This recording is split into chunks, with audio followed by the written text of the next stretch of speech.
stretches 1,244 feet across the top, but only 78 feet across the base.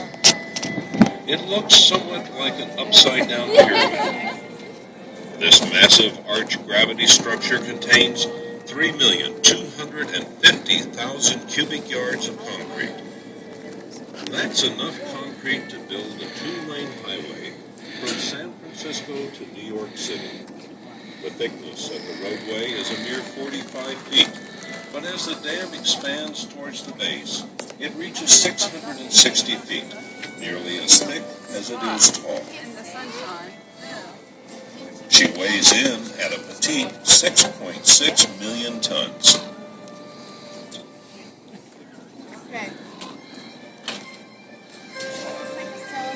Behind the dam, you can see Lake Mead, the largest man-made reservoir in the United States.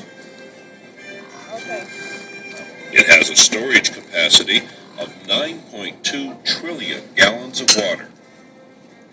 Enough water to flood the state of Connecticut 10 feet deep. The body of water in front of the dam is called the Tail Bay, or Tail Race, but in reality that's the Colorado River.